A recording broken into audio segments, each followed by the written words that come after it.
Good people, good people. What up? What up? What up? It's another week and things are wild. When you say wild, I, didn't I use a certain won't roller coaster be a depiction of this? Because whew, I mean WWE, this road to Philly is getting crazier and crazier. Totally gonna be on a roller coaster ride. Then we did have a pay-per-view for AEW called Revolution. And the main event was one that you would remember. Nevertheless, welcome to Monarchs of Wrestling. I am your man, the playmaker down in silence here. My co-host, who has just returned, Mr. Cool McCain, is in the building. Yeah, it had a little funkiness happen there for a second, so I had to get that all straightened out real quick. We good. But before we get to the real good stuff, my man Cool is gonna give our TNA fans the information that they need. Hey man, I know we normally do the TNA first, and that's cool. We'll rock with that. But I just want to say, man, before we do that, there's one thing we got to do. First Hall of Fame inductee. Ladies and gentlemen, my name is Paul Heyman. Is going into the Hall of Fame in Philadelphia. Well, since I know it's only one thing I can do to make this right. It's only one thing I can do. If you allow me, Cool. ECW.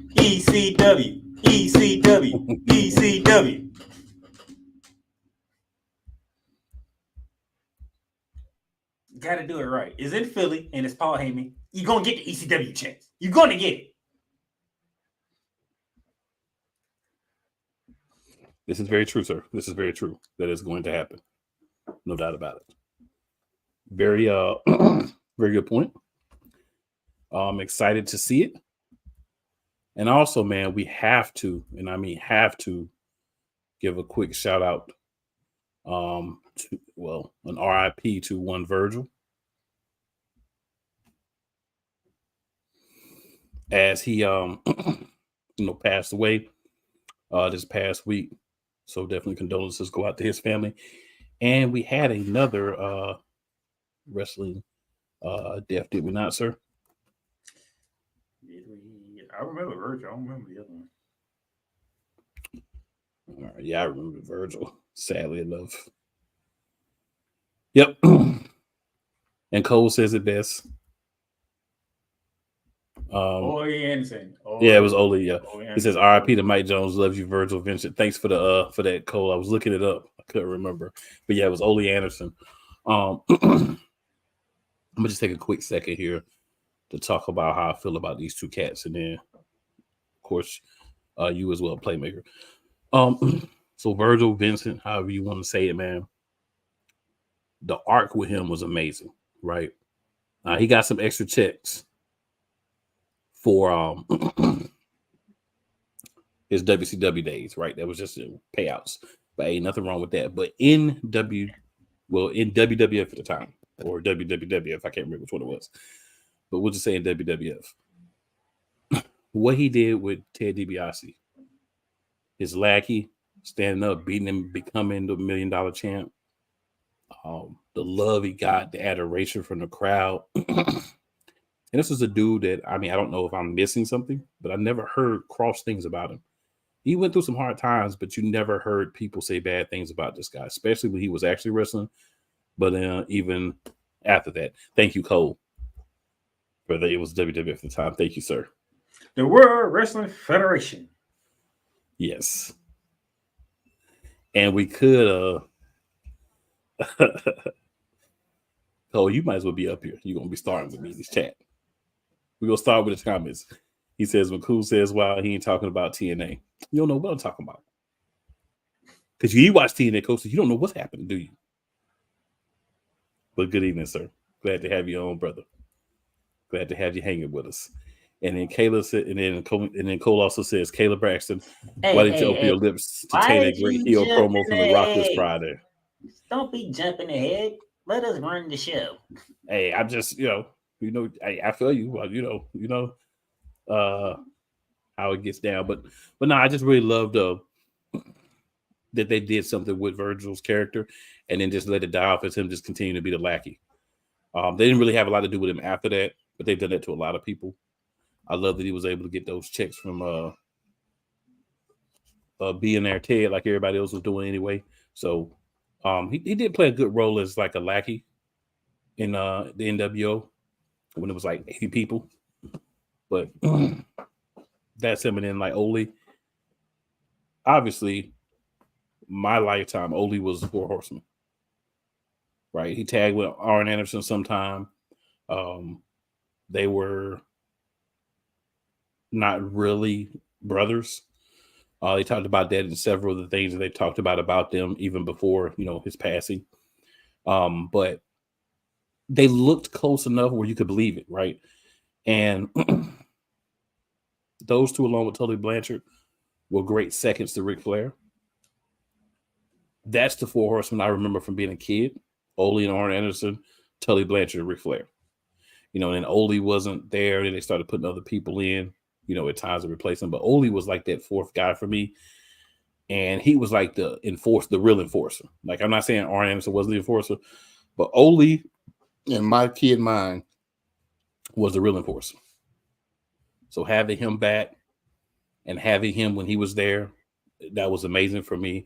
It was something great for me to see, and hate that he's passed. Condolences to his family as well.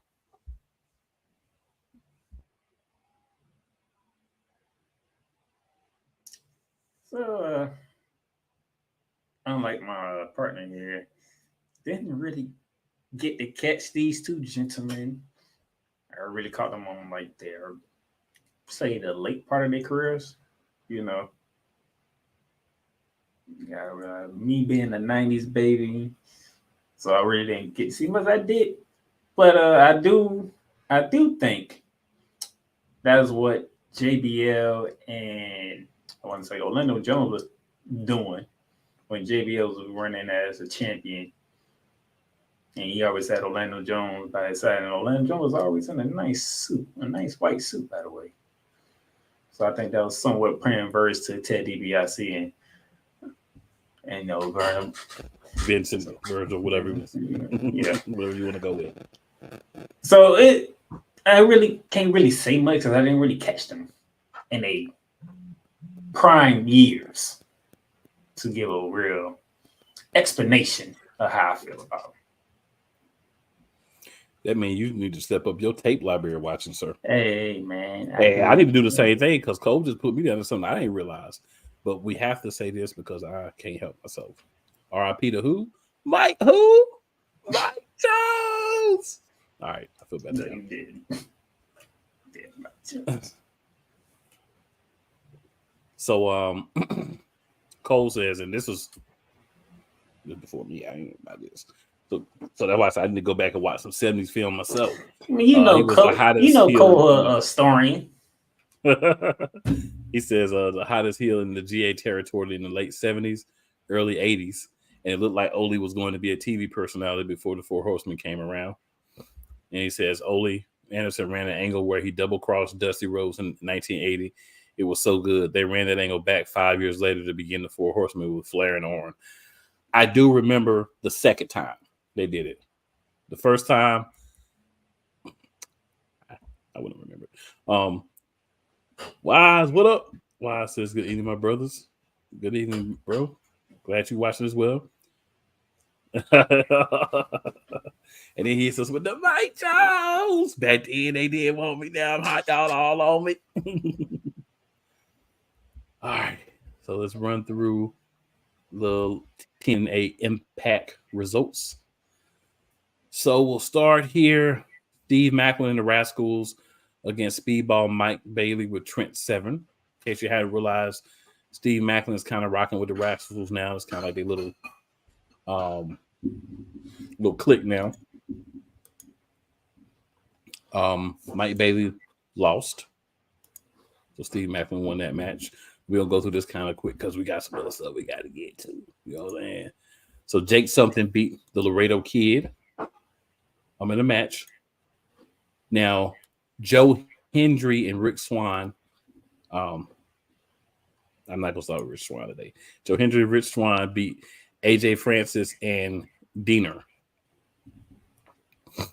And apparently Francis, while he wasn't good in the match, he was nowhere near as bad as he was before. That says improvement. Yes, sir. Yes, sir. The K had a promo on MK Ultra.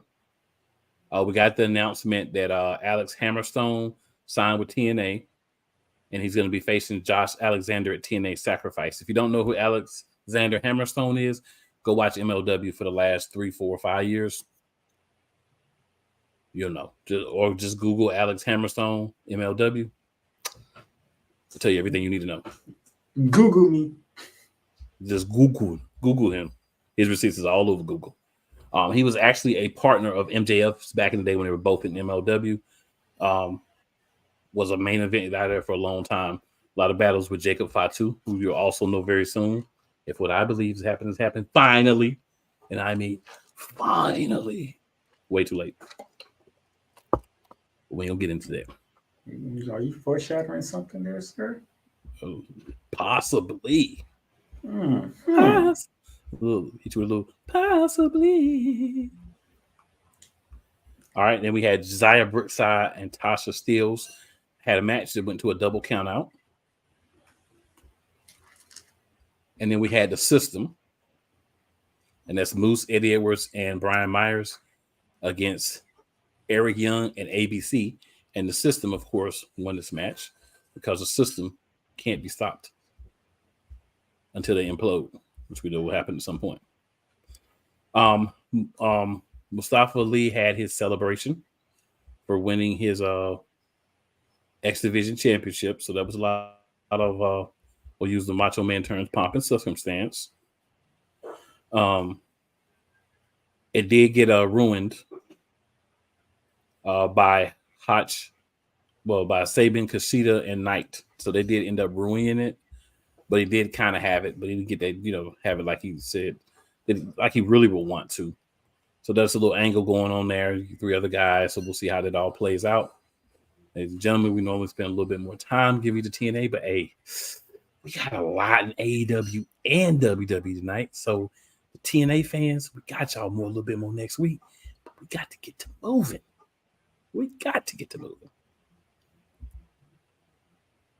So, sir. Oh no. I know. Rod is in the chat. Oh no. I know that you're ready for the next one. Yeah. No, I'm not ready. So there's a couple of different comments, but the first one that we got to get to is this one here by my man's Cole Josh. He did that on Tasha purpose. Steele. Cupcakes. He did that on purpose. He gave you a shout out on Mentality. Just let you know. I didn't get a chance to watch it yet, but it will get watched tonight. Believe that. If you haven't watched Mentality, you want to watch Mentality. Trust me, they be wild, and I love it. Anytime Wise can go off on politics, it's my CTV. Yes, sir. So not only are these cupcakes, you know how you go to the gas station, like the uppity gas station, and they have those extra large cupcakes, or like you go to the fancy like cake places, not the regular cupcakes, but the big fluffy cupcake, the one where you got to get like the little glass thing to put over it by itself. Those kind of cupcakes. That's what we talk about. And Uncle, agreed, my brother. Agreed.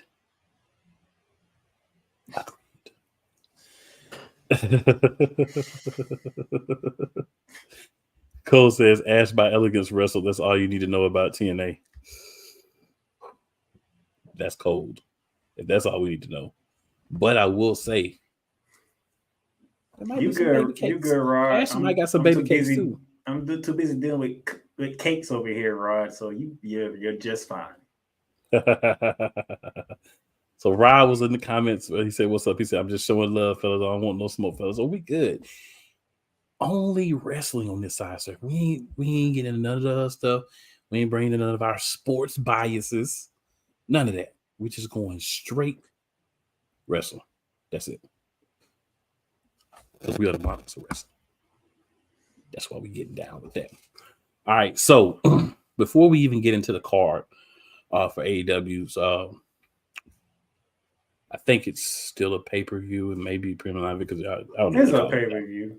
You know what everybody call it now, right? Because they be just doing I haven't stuff. heard Tony Khan say premium live event not one time. Hey, you never know. They be talking about this is that is whatever, but that. And I do want to shout out Cole for giving me that the appreciation. So I appreciate that, sir. I felt like that was the proper description. I felt like that was the way to go. When you think about putting those cupcakes on like a small display stand and how much cakier they look. I'm gonna leave it at that. I'm gonna leave it with that. But I had to add that last piece, right? Oh, you need to add about 2 more cakes on there. Wedding cake, extra frosted, double layer cakes. Now, Sting. Before we talk about anything else, TNA, gotta take a second. I'm gonna let you start this one. If you tell me you don't know Sting, I'm gonna just fall out on the floor right now. You gotta do the show by yourself. Right. No, you know what? I'm messing with you. I'm messing with you. Try me. You know what? Hold on. You take the camera for right now. I'll be right back. Okay, then. We're gonna do it like this then. They making them rent out the squad, so it's all good. So Sting has had his I'm gonna say final retirement match because I already had retirement TNA, WWE, WCW's no more. So unless he's going to MLW or New Japan, which they hard hitting over there, so he probably don't want to do that. I think we finally have a retirement for Sting. Shout out to Sting, man. Sting is a guy that's been around since I can remember. Back in WCW, he started off with the buzz cut, the bright clothes, and the spray paint. Morphed over time into the crow-like version of Sting. Set out for a while when WCW got bought out by WWE. Then he ended up going to TNA. And honestly, and anyone who doesn't agree with this, don't argue with me, find somebody else to argue with. He was a big part of people actually watching TNA. Right? AJ Styles was there. AJ Styles was great. But him doing that right then, him coming over there instead of going to WWE, Christian Cage was there for a while. Booker T was there for a while. Some other guys. But Sting was there. Like, it wasn't Sting for a year or two and then he back here or back there. Sting was there. We got Sting. We got the Crazy Joker Sting. We got the Main Event Mafia Sting. Like, it was so many different incarnations that we got of Sting in TNA. I feel like that's another second part of his career. Then he did go to WWE. Seth Rollins had the buckle bomb incident. Same one that cost Finn Balor his first and only run so far with the big belt. One of the big belts. Came back. Did the run in AEW. And what I like about the run in AEW was it felt more like I'm imbuing knowledge into the young wrestlers. I'm helping the future. I'm not trying to come in and be a champion or whatever. He ended up winning the tag team championships. And they did keep them. But then, of course, one of the people in there, you got to vacate. So they had to vacate him. But they did win the match last night against Nicholas and Matthew. So shout out to Sting, man, for so much being like that guy in WCW for so long. When everybody was in the NWO, he was like WCW banner. Ended up getting in the Wolf Pack, which was like the cool NWO, but not really the NWO, but it was NWO. I loved how they just played him off into the sunset the right way. I love how he imbued knowledge and helped the young guys. And it was great to see, man. And I loved every different part of it. When Sting was in TNA, I was watching every week. I'm not gonna front. So, that's my thoughts. So Sting, Playmaker, what you got? The man they call Sting, the icon, the franchise, whatever name that you want to use, all of them fits perfectly. We talking about, I don't know what it was, but something about Sting chilling in the rafters while the NWO is running rush out of WCW just made me infatuated with Sting. The NWO trying to recruit him. Come on down, Sting. Come on, join us. Come on, join us. Nope. He just kept standing in the rafters, just waiting. And then when he finally came down, did all hell break loose on the NWO. See, if you let certain people tell it, they'll say, Diamond Dallas Page and Goldberg was the quote unquote leaders of the WCW locker room against the NWO. But it didn't get interesting until Sting actually got involved. That's when it really got interesting. So seeing him join the Wolfpack, I gotta admit, I didn't want him to join the NWO, but he joined the Wolfpack, and see him in red and black. I mean, can't deny that. I mean, like you said, that was the fun NWO. Yeah, that was the fun when you got to do this, and that was the fun part. Then, like you said, his TNA run, phenomenal. If it weren't for Sting, I wouldn't know no AJ Styles. I wouldn't know no Samoa Joe. Facts. If it weren't for Sting. Facts. I watched before he was there, so I did, but I feel what you're saying. Like a lot of people, and that's what I was saying earlier. That name, who that was, you brought him in, that like made so many other people say, well, Sting there, let me go look at it. And you gotta see. You see why, and then for Sting, if it weren't for Sting, you wouldn't see why they call AJ Styles phenomenal. Mm-hmm. You won't see why everybody is infatuated with Samoa Joe. You won't see why Joe gonna kill you. You know what I'm saying? You want to know this name is Sting right there because that's a big name. Remember, Sting was there before Hogan was there, before Flair was there, before Kurt Angle was there. Booker T, all of them. He was there before all of them. Sting was there. Mm-hmm. And he was there. He wasn't, I'm going to come here 2 years and then go back and leverage this with WWE a la Christian Cage so I can be a bigger deal there. And then the whole WWE thing, nobody ever thought he would ever step foot in WWE. Yeah, that made that was special just because he went. We never got the match we wanted, which was Sting and Undertaker. Sting would have lost probably, especially if it would have been before Brock Lesnar. Which I have to say this. I say this a lot.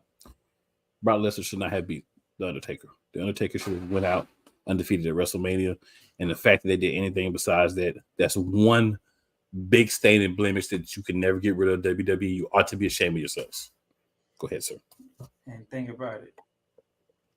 And look how they use him to debut Survivor Series.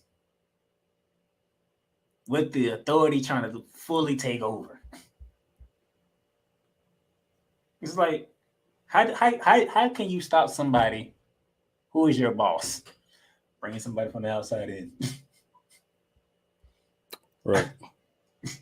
So, man, and what Sting has done going to AEW, I mean, and you know the thing is, Sting never wanted a championship match. He ain't invited for AEW championship. Except for the tag team. I don't think he would have fought for that. It was just him and Darby Allin been such a great team. You might as well give him a run at least once. He was undefeated in AEW. I don't want to leave. I would be remiss if we don't mention that. So, I big fan. Like telling you, Sting is in my top 3 of all time. Can't nobody change my mind. He's in my top 3. Hey man, there's people that got Jinder Mahal in their top 3, so you can have whoever you want in your top 3. I'm not saying that they anywhere near the same level. I'm just saying you have whoever you want in your top 3. You know what I'm saying? That's your top 3. I would forever be a Sting fan. I feel Woo! We know we got some comments here, so we're gonna roll to them. So we'll start right here with the first one I saw in this group.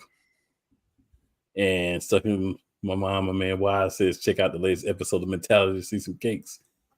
Hey, I'm gonna be looking for cakes. You telling me there's cakes now? I'm expecting cakes. All right, so Cole says, congratulations on a wonderful career, Sting. Glad that he got a chance to be honored before he called it a career. Definitely. Wise says, good point about Sting being, my bad. Cole says, good point about Sting being a TNA and giving the company legitimacy. Yeah, I feel like it helped a whole lot. Cole also says Sting's AEW run was similar to how the WWE used The Undertaker right when he did the honors for Roman Reigns at WrestleMania. Facts. If that was going to break the streak, that's who should have broken. It was Roman Reigns. No comments.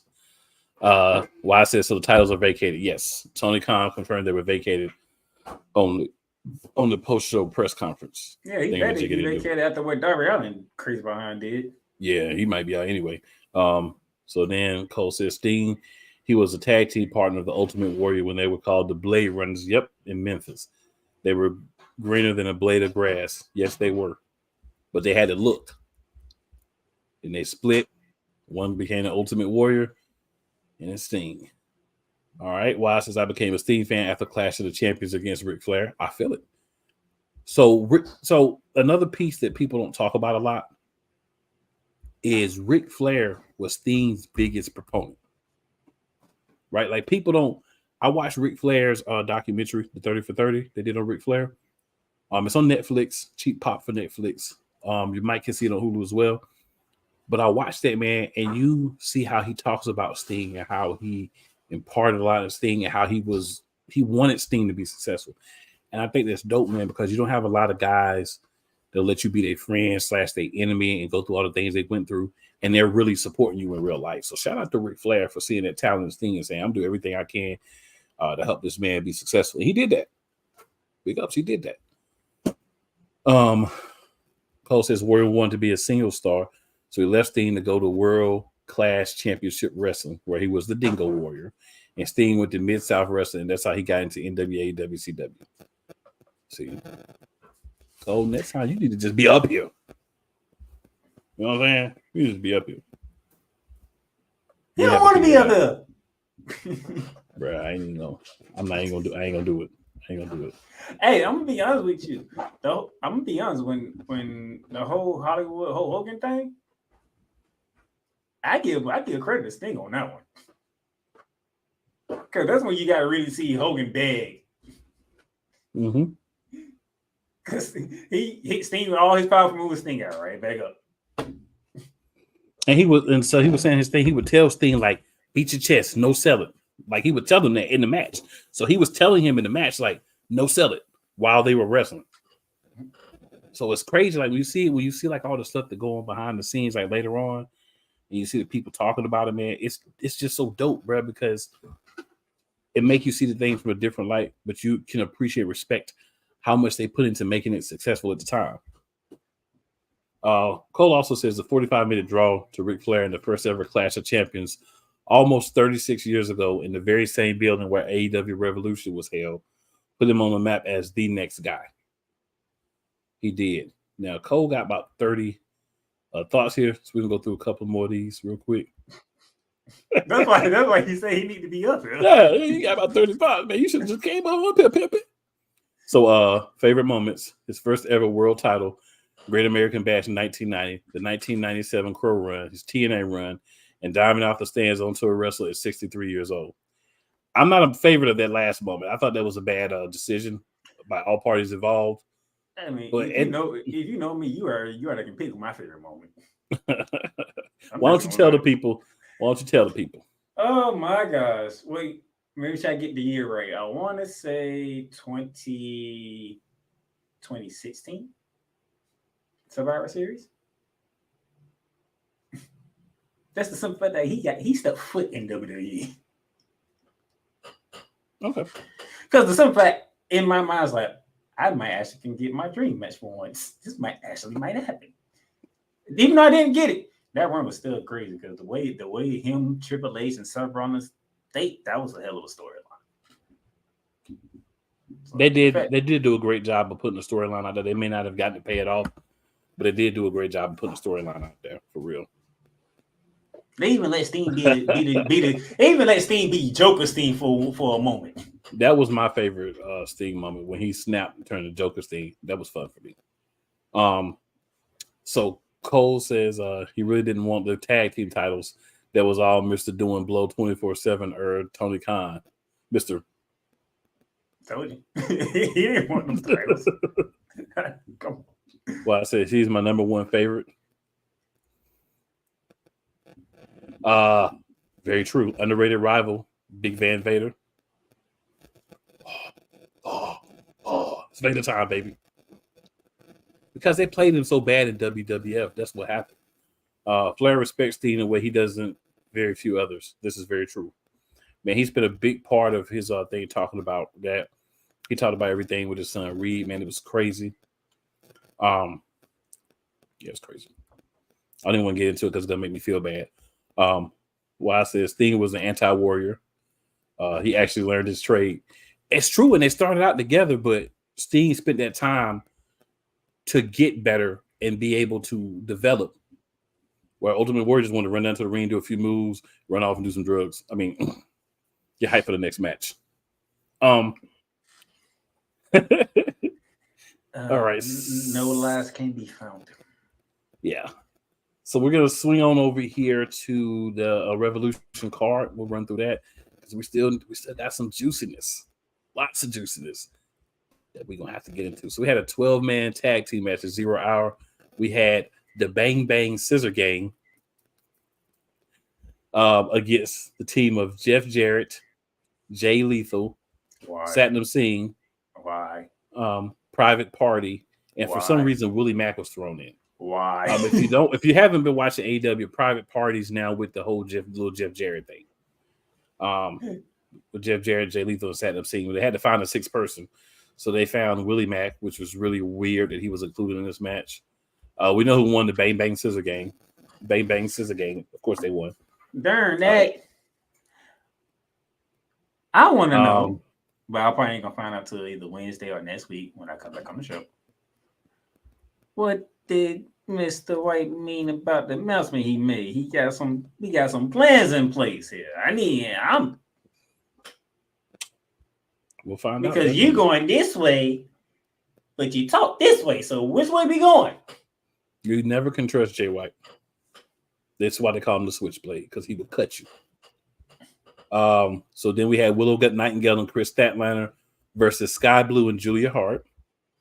It would be nice to see Julia Hart defend the TBS championship. I want to put that out there. It's great that she's won. It's great that she has it, but it feels like she's Roman Reigns as champ. Like she doesn't defend the belt. So it'd be nice to see her have some defenses of the belt. Of course, Nightingale and Statlander won. Yeah, you had the Power Girl going against. What do I want to call the other team? You get the point. Of course, the Power team is going to win. And Willow Nightingale and Chris Statlander.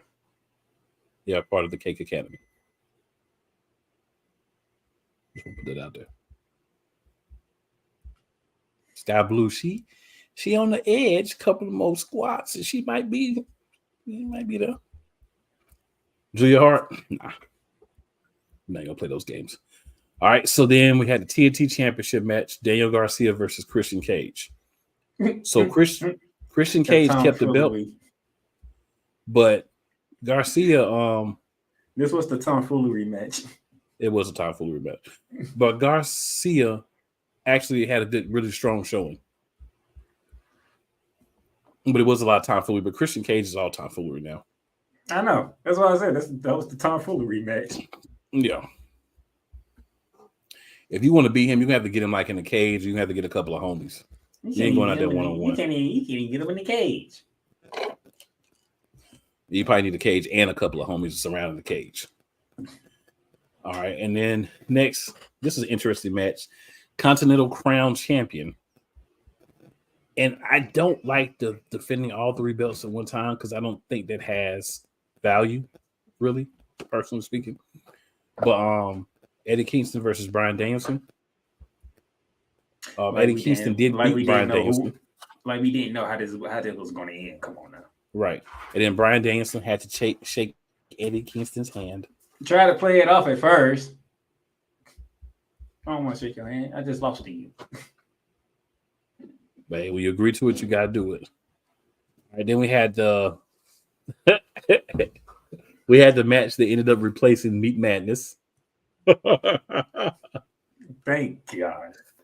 There's some type of brain in there in Tony Khan. Good Lord, I was trying to figure out what in the.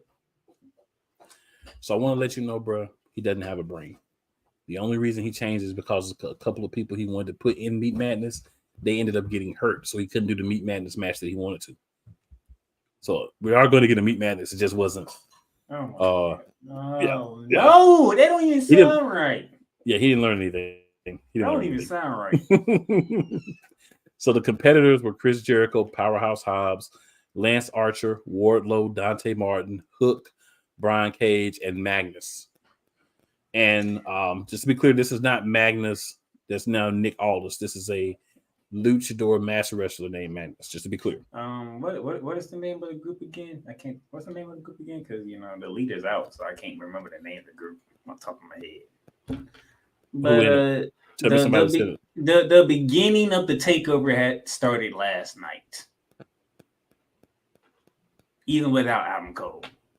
Oh, you talking about the Undisputed Kingdom? Yeah, Undisputed Kingdom. Yeah. The takeover The takeover has officially begun.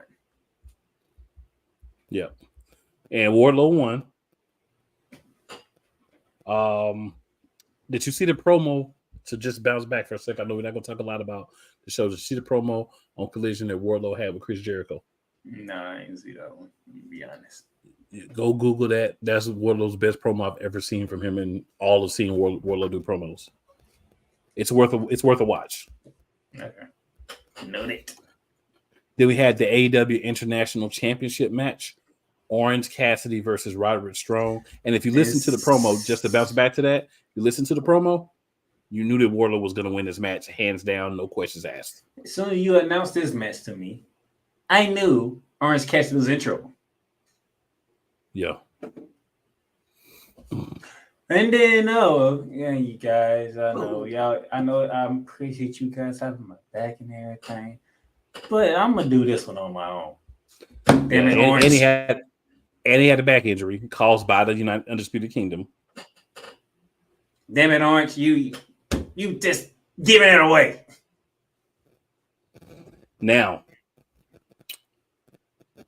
the important thing from this match, the match itself was good. But there was a more important thing that happened. 1/4 of the Undisputed Era re-entered the fray in Kyle O'Reilly. That's Kyle O'Reilly's strange. I don't know been out almost 2 years. What's going on here? Because that was a kind of a strange encounter. It was. So he's been out almost 2 years with a neck injury that most people thought he wasn't going to be able to wrestle again, which is why Bobby Fish ended up going to TNA because they didn't think they were going to have that tag team back anymore. So he comes out, hugs his friend, and then he turned down an offer to join the Undisputed Kingdom, whispered something to I forgot his name. The dude that won. Roderick Strong. Yeah. And then left. That was weird. Yeah. Yeah. And to be honest, Kyle O'Reilly don't even look right. But hey man, when you be out for 2 years with back problems, you didn't come back looking right. Because think about when Adam Cole came back. He looked like he was he just got off of that's not proper to say. He looked sickly. I had to catch myself on that one. I'm glad you did. Yes, I'm glad I did too, because we may not have it showed if I said that. So yeah. So then the next match was FTR versus John Moxley and Claudio Castagnoli. You were right. I expected you to be right, but what's the fun if we both pick the same thing for everything? I mean, we know it's going to be a good match, but yeah, the right team went over. Y'all know how I feel about the BCC. Those are my guys. BCC and Swerve. Those are my guys. I just had to go with the England club. Hey, those are my guys, but I mean, even though John Munson is not from England, but neither is and nobody from England. Nobody from England. Yeah, but when you get that name Blackpool, you know, there's an England touch to it. You know, I got to respect England. I feel you. So then we had the women's world championship match between timeless Toni Storm and Deonna Purrazzo. Darn that. When did she get a lookalike? Her lookalike was the other girl that's with her, Mariah May. I say, when did she get a lookalike? She been with her for a minute. No, she been with her, but what I'm saying is she looked exactly like Toni. All I want to say about this match, it was a great match, but what I want to say about this is triple cakes. We got triple cakes, and I want to say thank you to AEW for providing us with triple cakes. Frosted and everything. Thank you, AEW. I'm just saying, because I'm like, hey, Toni. Dang, she looked like Toni Storm.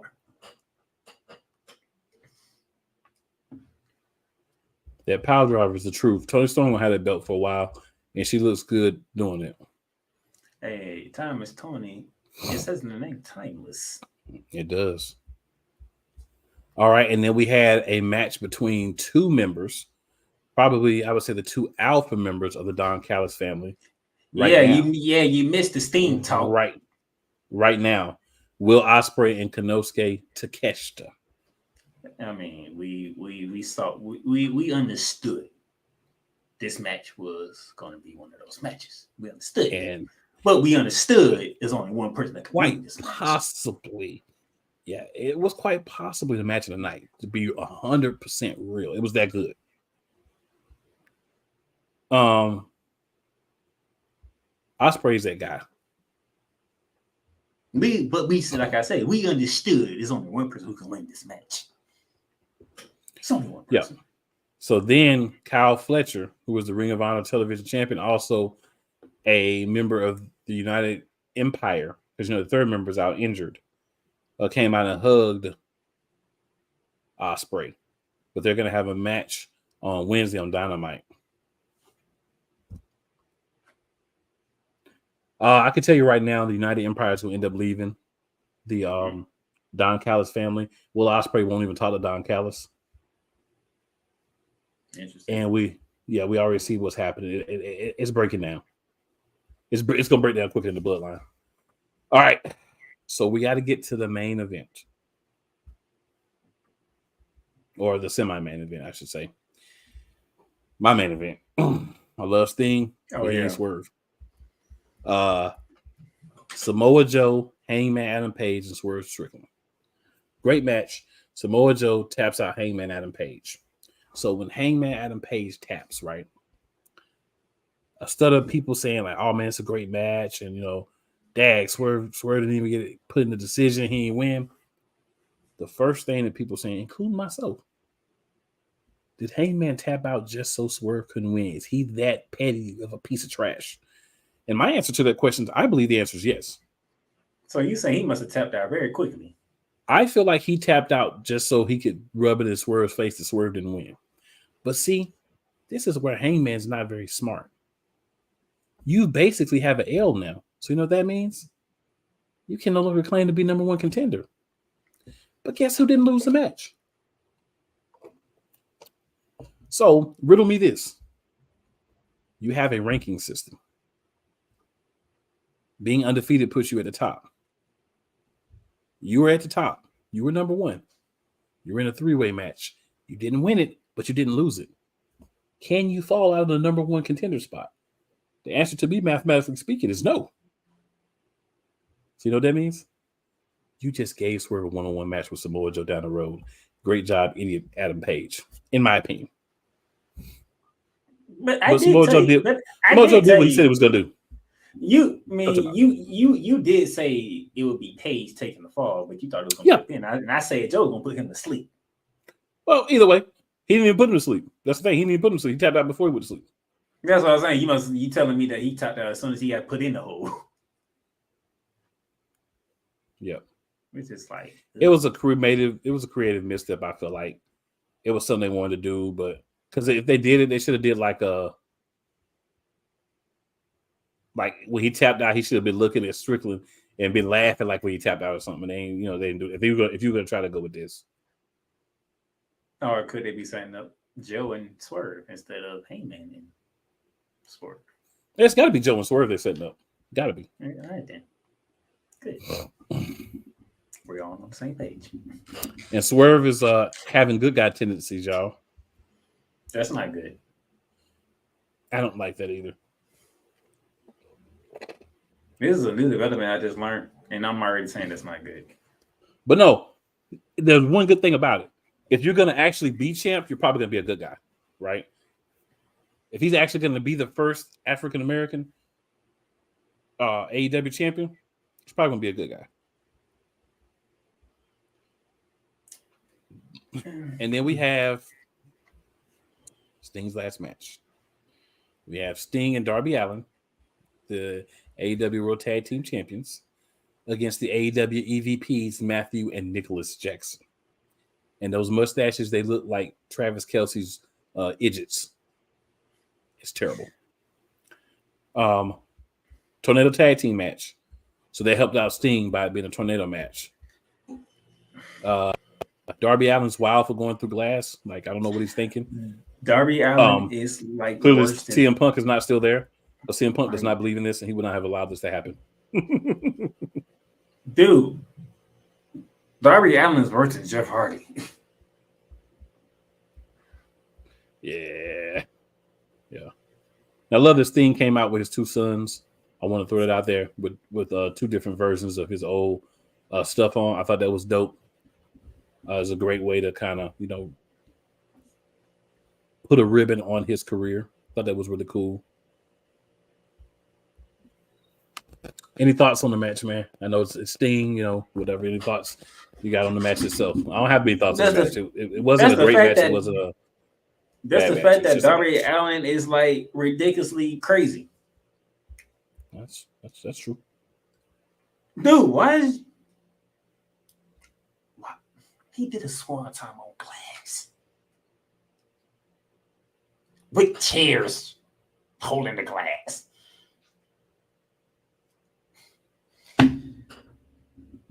Darby Allin gonna kill himself.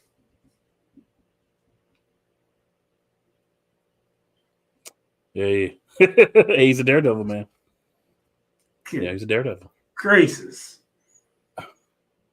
All right, then we've got we'll go to some comments here. See, Wise, feel me? Sky Blue Cakes. Wise, feel me?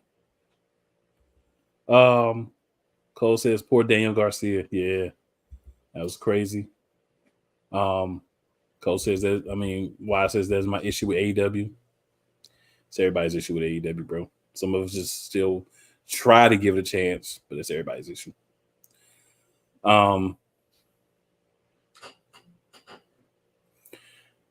Cole says the thing I love about Christian Cage is in the ring, you can't help but look good against him. I look past the interference foolishness with his matches. That's fair. Wise agrees Daniel Garcia should get more love. Meat madness. So, Yolanda, welcome to the fray for the evening. But, Yolanda, if you were here earlier, you could have heard about Meat Madness. No, she was here earlier. She could have got her thoughts in on one of her favorite wrestlers. Hey, put them in there. It's a whole show thing. You want to put your thoughts on Sting in? Let's make it happen.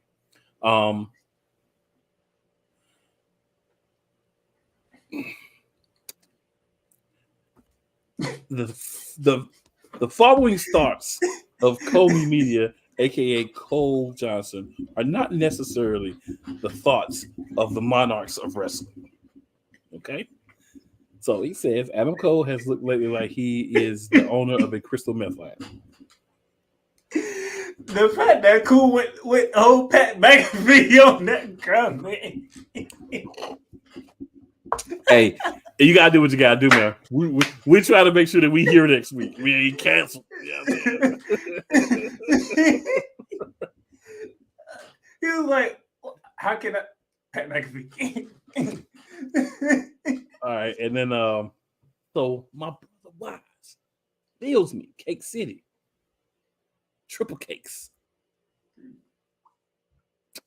We there. Oh man, go one tonight. Cole says, I don't give a rap what people say. Steve Macklin is a lucky man. I won't doubt you. I won't argue you. I will not disagree with that statement, sir, because I do not disagree with the truth. Oh man. Yolanda says I come in on the cake talk. Well, to be fair, Yolanda, we're just sprinkling a little bit throughout. We're not taking the whole thing today. We're trying to handle it a little differently today. We're trying to do a little better today. Crap, Cole says. So Cole says, when will they give Will Ospreay the AEW title? I get the feeling it will be within a year.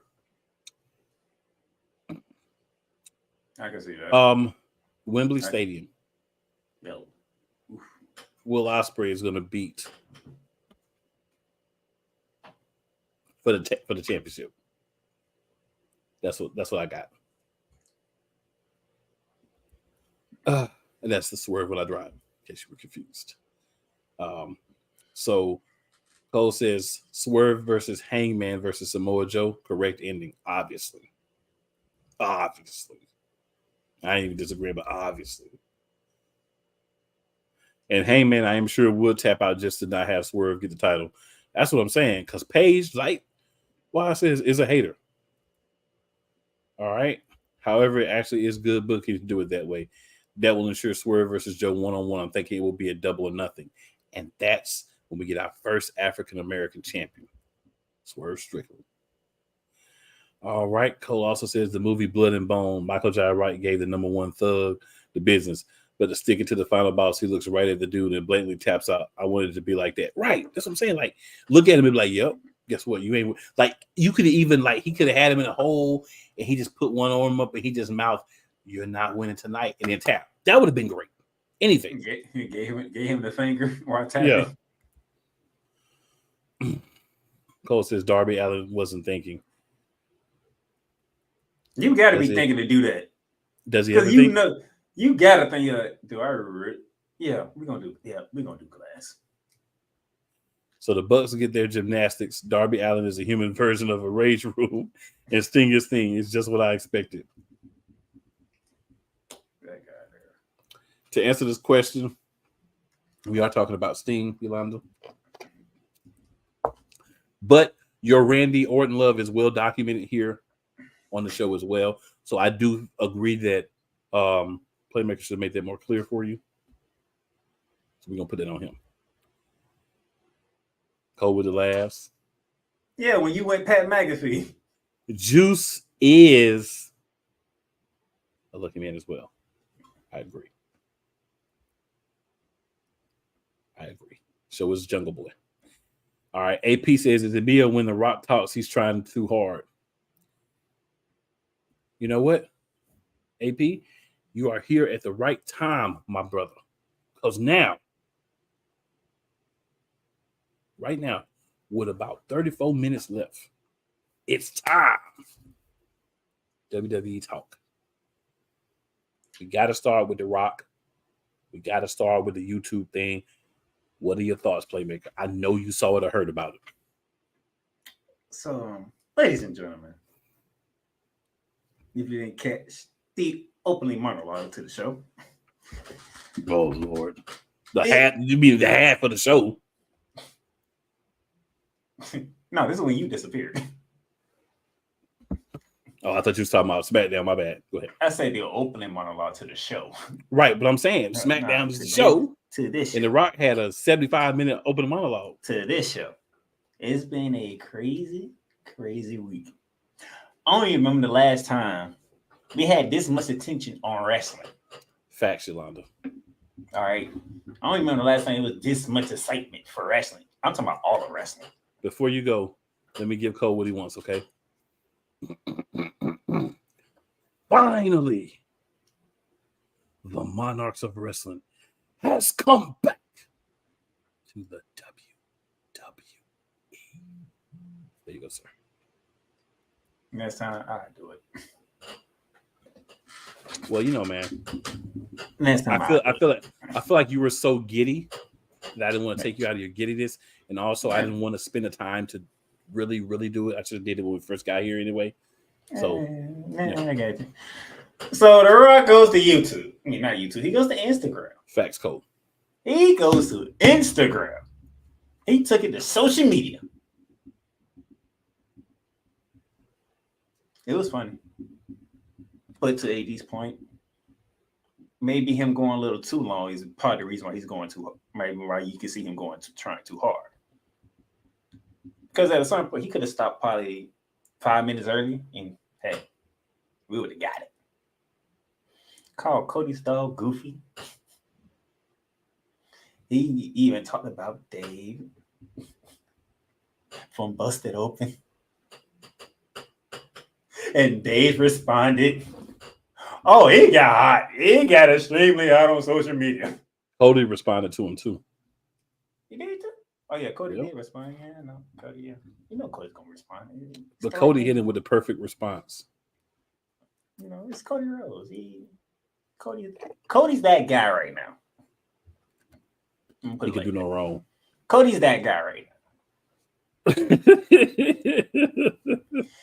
Yeah, that sign.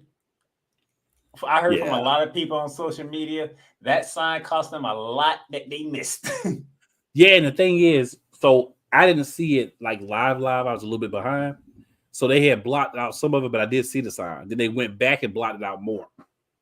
If you like saw the replay. Now, when he did the Solo, that was funny. Yo, that was wild. Solo, because Solo got a chant, and Solo was looking like, oh, you know, and Solo did a smooth face rub, like, all right, and then he went back to the stoic Solo. Because he was like, I don't even know how to feel right now. But I would love for Solo to say the national anthem, bro. I would die for that. Because he was just like, I've never been cheered yet, so I don't even know what to do at this point. You can tell he was in an uncomfortable position. Yep. And then Cole says 20 minutes on SmackDown, 21 minutes on X. My man said, F your story. He really did, bro. That was hilarious. And, you know, I'm a Cody fan, but that was hilarious, bro. That was vintage. The Rock still got it. Yeah. But he might be going a little too long, which is the reason why you got people like AP saying, is he trying too hard? Oh, whoa. We going to say might have went too long? Bro. No, I'm saying... I'm saying him going too long might have people saying he's trying too hard. Oh, I got you. I thought you say he might be going too long. No, he's definitely going too long. And check this out. Now I know what Cole is waiting on. I'm gonna give him something right now. This man, The Rock put up the L. Does that mean something? Oh, and Paul Heyman Pete. Yep. It means that Roman Reigns gonna get that L at WrestleMania. That what it mean to me. Here's the thing. This man called Phoenix, Arizona, Glendale, Arizona. Which one you want to go with? Don't matter. Right. The #1 crackhead / meth place in America. And they cheered.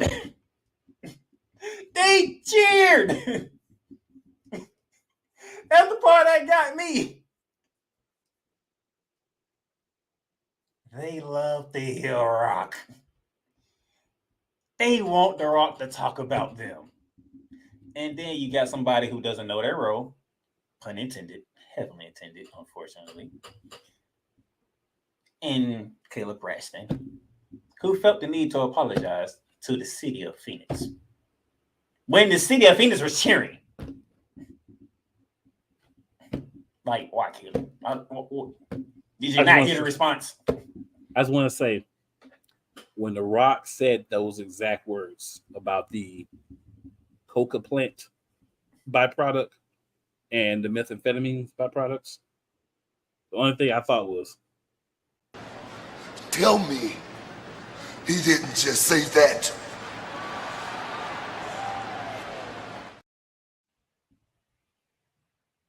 He did. He said it. They cheered. That's what they want. Like, the fans, and here's the crazy thing. Even though the fans got The Rock out of the main event of WrestleMania, they still want to enjoy The Rock.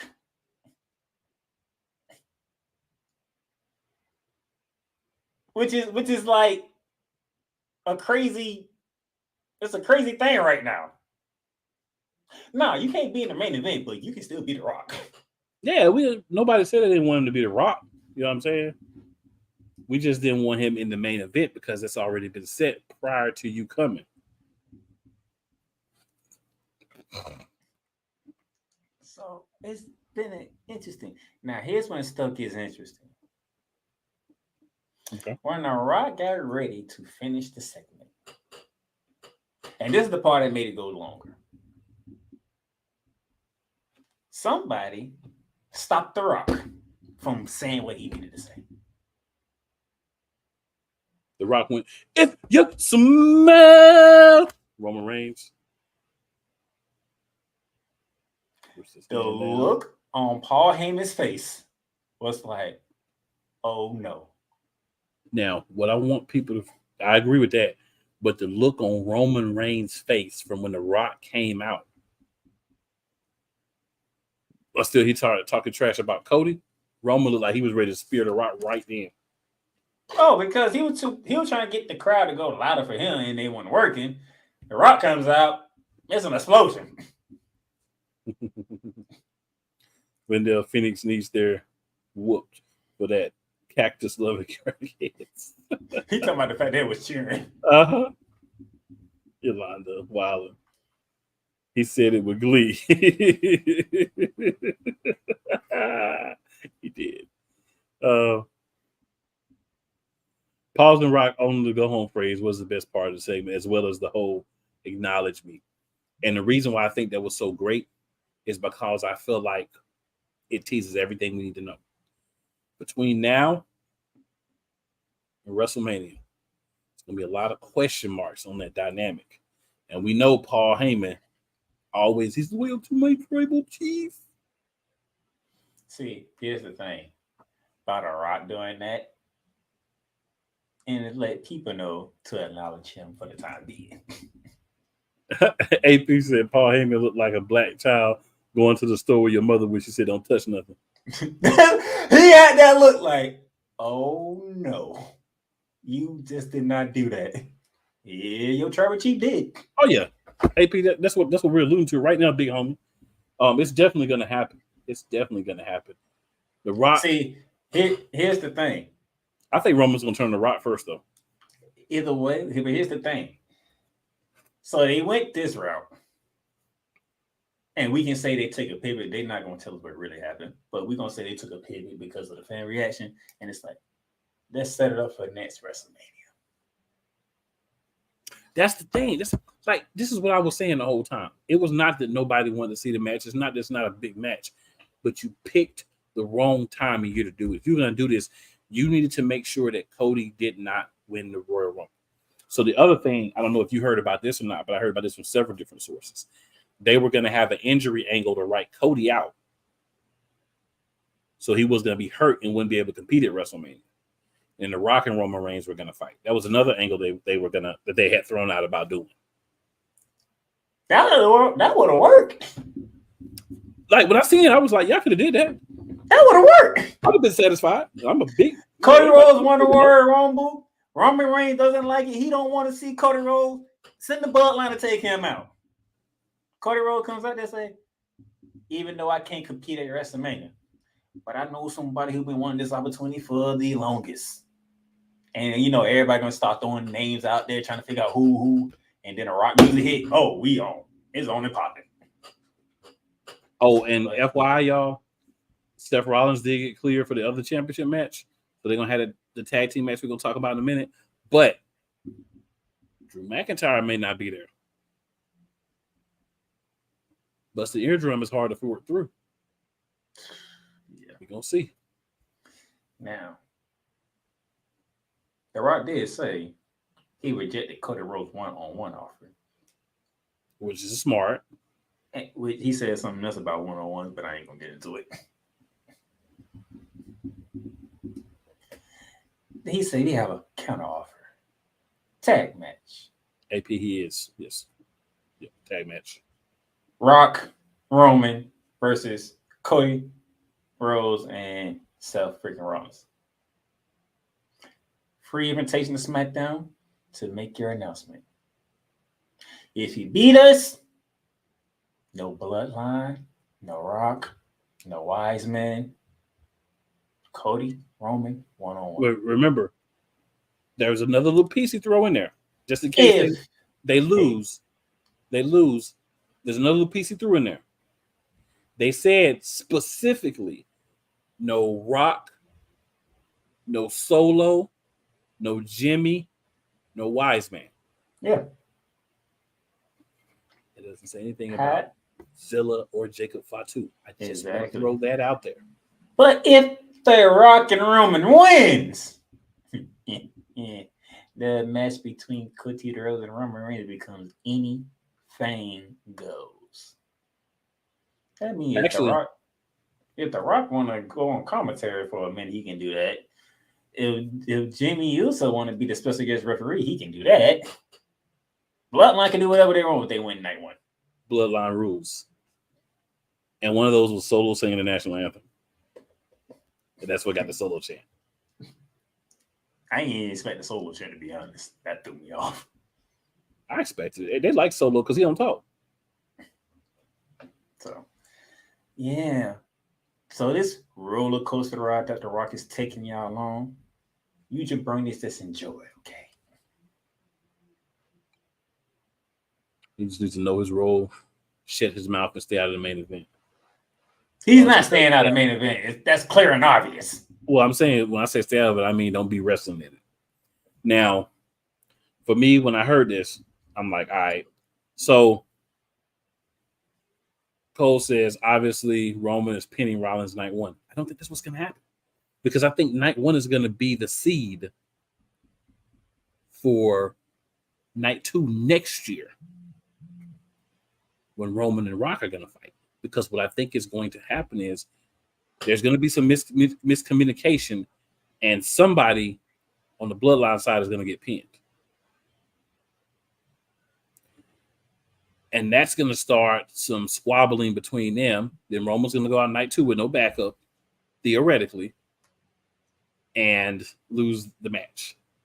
I think he's going to have a piece of backup, but I think that everyone who wants him to lose is already going to be aware of that. And it's going to be a couple of people that's ready to help Cody out if needed. I'm still not sold if Cody's going to win this match or not. I'm not sold, but I'm a Cody lover, so I'm going to believe he's going to win. I'm not there yet. Yolanda says Karma is why you acting like a if Drew is hurt. Oh, yeah, he's hurt. AP says Bloodline does anything goes, so what's the difference? Like they can legally do it. They don't even have to like pretend. Like they can be out there. The Rock could be the referee. Jimmy could be the referee. All that. Paul Heyman could be the referee. Like literally, they could do it in their face. They don't even have to pretend. That would be the difference. Cole also says, I would love for Jacob Fatu to have interfered in last year's WrestleMania main event. That would have added great new fuel to the Bloodline. Preaching to the choir. Preaching to the choir. And then Cole says, and I agree, night two main event in WrestleMania 41 is Rock versus Raymond. And it should be in Las Vegas. All right. AP, that's the thing. That's why it's got to be a tag team match. He gonna need a year to get back in shape to try to have a match. Cole says The Rock hasn't wrestled in 11 years. The main event WrestleMania 29. Right, he hasn't had a full match since then. So that's why I feel like he needed a year to get in shape. Now we got the big news out of the way. Some other things we might want to get to. There should be an announcement tonight regarding those undisputed tag team titles. Mm-hmm. I'm interested in this announcement. Are they going to give us what we've been asking for, Mr. McCain? If they don't, they're going to riot. Because there's no point in an announcement if you're not going to split them. There's no point. Yeah, we've been saying for months, we need those titles split. And it has been rumored that they have made new tag team titles. So we might be getting a split. Because I'm going to tell you, man, them tag team championships look like booty butt cheeks. Booty butt cheeks. They really do. All right. Now and Cole, oh, my brother. Oh, you know what? For that comment right there, Chris Baylor split needs to happen. I got something for that. I got something for that. I know what Bunny's. Oh, my brother, testify. I knew it. All right, sir. Actual factuals. All right, sir. I gotta do this to you. I gotta put you on the spot. We knew this was coming. We just didn't know when it was coming. It happened Friday. I said it from the beginning. You agree with me. I said, don't trust the Dakota guy. And it happened, sir. Thoughts and feelings. They ain't even wait long for this one. Devon says you're welcome. What up, Athletic Mind? What's up? So here's the thing, man. True story, true is truest. They did this early, which tells me what? Same thing it should tell you, same thing it should tell everybody else that watches this with a mind. She getting backup. They did this early enough so that she can have backup. Because they really wanted her to screw up, and what they don't want is they don't want Bayley Cates to not win that championship. So Bayley Cates needs help. So the funny thing you said that because after the betrayal took place, while Damage Control was walking backstage, and they ran into Power Cakes. Oh yes, and that's the first time we saw her since the Royal Rumble. And it was on SmackDown. Actually, she was in that box on Raw the other week, remember? I didn't see that box. Yeah, she was in the box on Raw the other week before Braun Breaker signed with Braun Breaker. Was her and like two other people in what you call it. But this is the first time we've seen her like, you know what? Just disregard that. Go ahead. Jade Cargill was on SmackDown. Oh boy. If she signs with SmackDown. Good luck, women's division.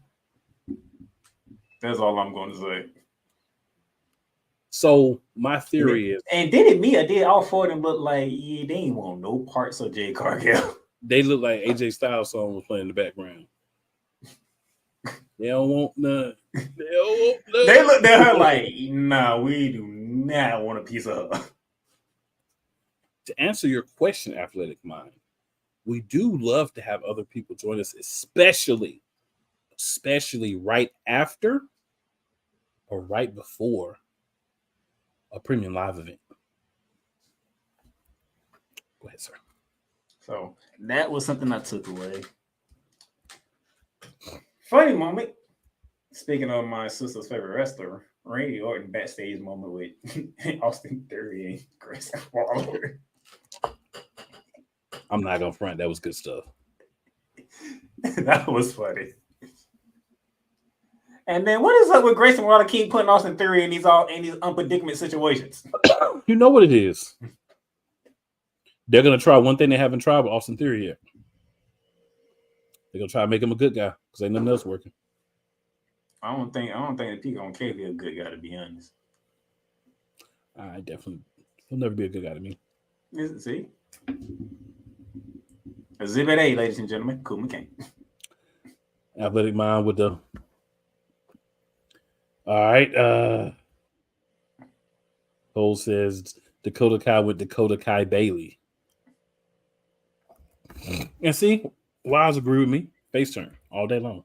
Is it gonna work? Is my question, Wise. Is it gonna work? I don't see it working. Because ain't nobody complaining that Grayson Waller put him in here, except for me. Because everybody loves to see Austin Theory get beat up, especially by Randy Orton, not all people. This is true. Nobody else cares. This is true. So, is it going to work? I don't see it working. Very true. Now, I have a question for you. Sir. I always have a ridiculous answer. Before we get to Philadelphia, are we going to have ourselves a rivalry between the man and Mrs. Morgan?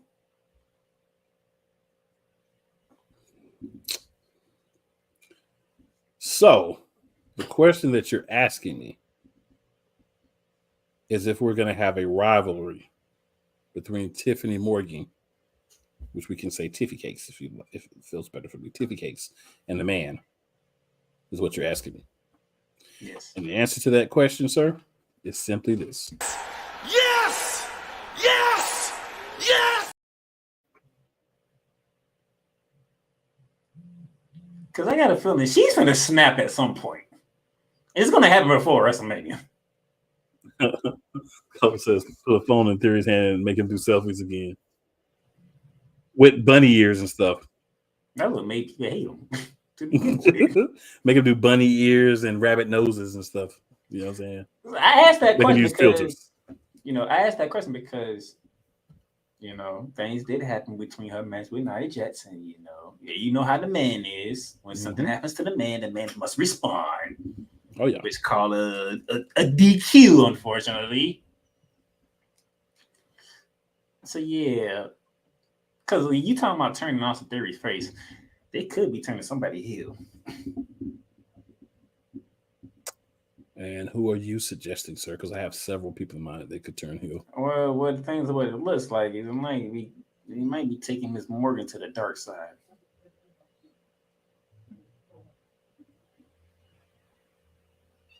And if you're gonna rival with Becky Lynch, yeah, you're going to be on the dark side.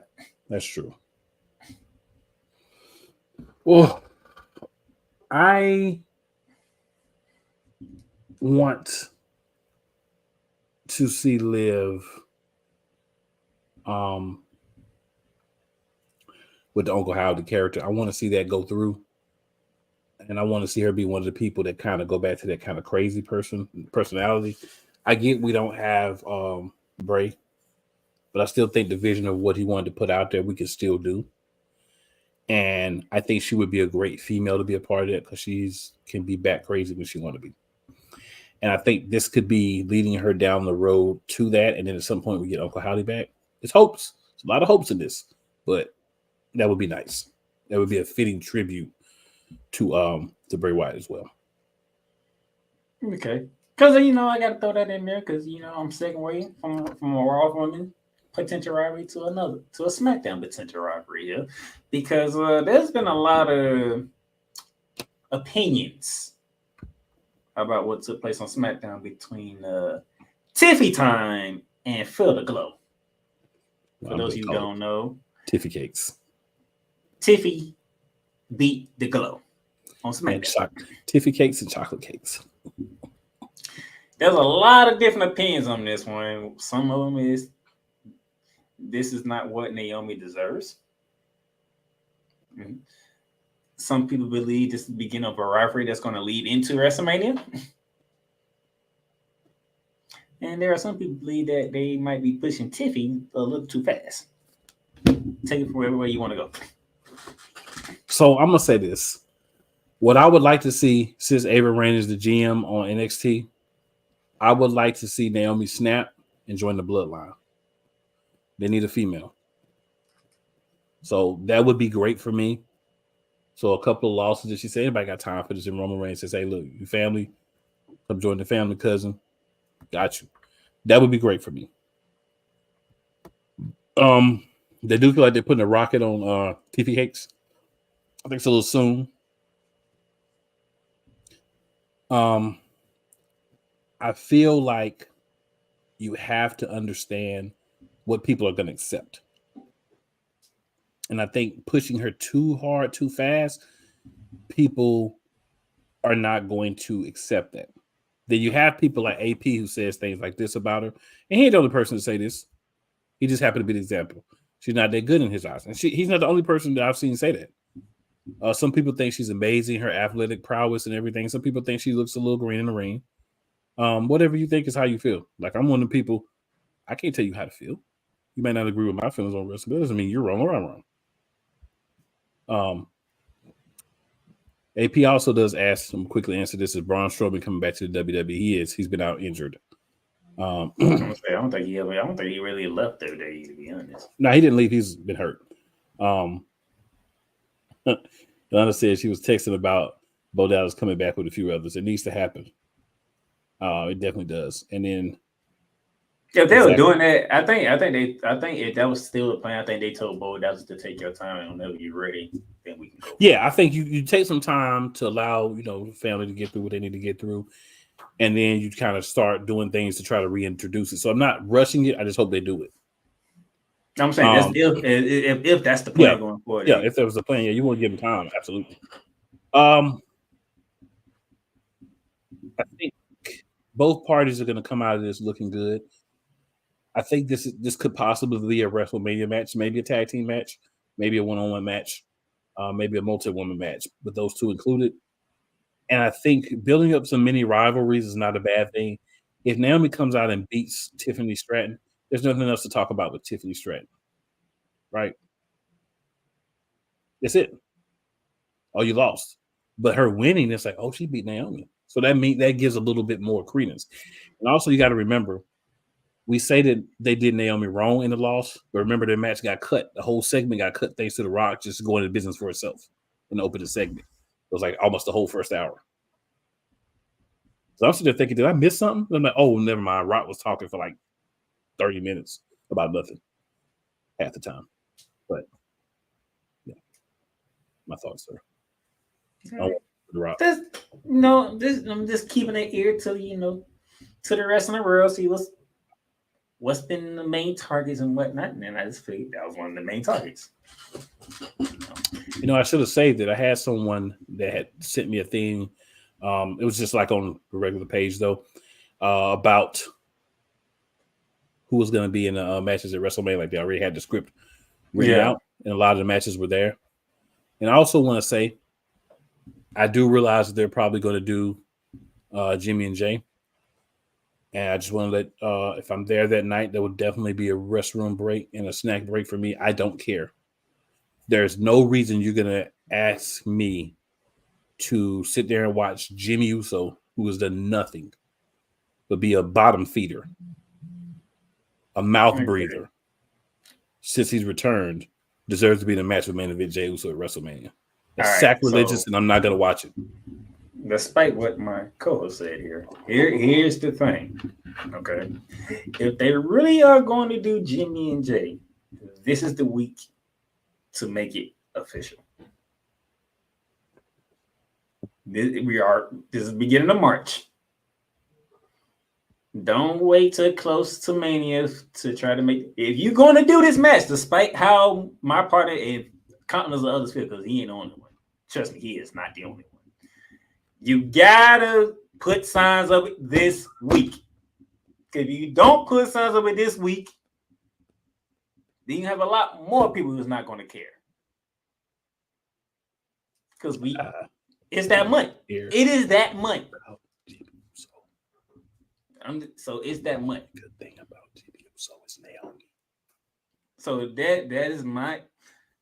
You didn't give Jay a rematch for the IC title. You're talking to all different superstars to see how you're gonna get Gunther to defend the title at WrestleMania, because that's the goal, to get Gunther to WrestleMania now with the IC title. Who is he gonna face at WrestleMania? Okay, if it's not gonna be Jay tonight or on Friday, we need to know it's gonna be brother versus brother this week, not next week. Not the week after, not the week after that. This week. This is the week, WWE, to start solidifying your card. That way, by the time we get to the end of the month, we already know what the card is. That is my only thing. If you're going to go with this match. If you're not going to go with this match, I don't need to see Jimmy on Raw. I don't need. Well, Jay haven't been on SmackDown ever since he's been to Raw. So, except when he was the tag team champions with Cody. So, if you're gonna do something, you gotta do it this week. You can stop whispering. I didn't want to interrupt you, sir.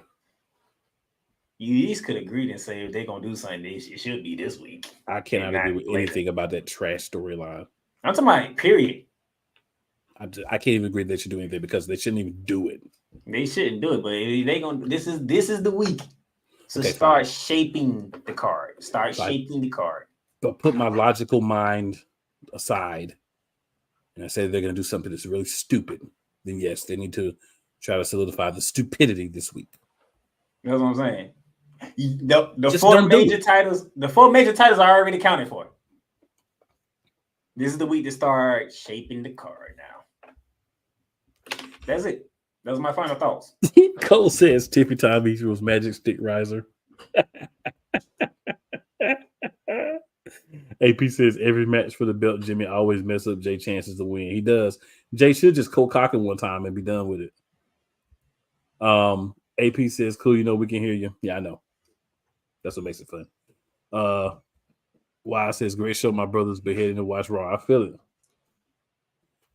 And I'm telling you right now, if they have Jimmy go over Jay, I might quit. Even if Cody wins the belt, I might just stop. I'm done. I'm gonna watch TNA and AEW because this is ridiculous. It really might happen. If Jimmy wins that match, I might quit for like 6 months or so. I'll read the stuff. I'll go watch it afterwards online so they don't get my hit for them. Like they don't get me watching as a person watching the show. I mean, I probably watch because I do the show, but I ain't gonna watch live.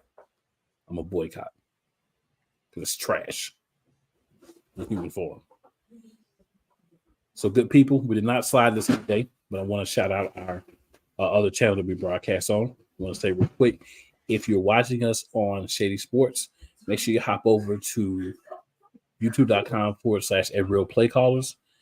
Subscribe and like us on that channel as well. If you're watching us on Play Callers channel, make sure you hop over to Shady Sports Network, and that's youtube.com/Shady Sports Network, and hop on their side as well. And Cole says, oh, my brother, testify. And great broadcast. Love you guys. Appreciate you, man. We love you too, big bro. And with that being said, man, make sure that you tell 2 of your friends and 4 of your enemies to come check us out. Like, share, and subscribe. And here to let you guys know, it's never how you start.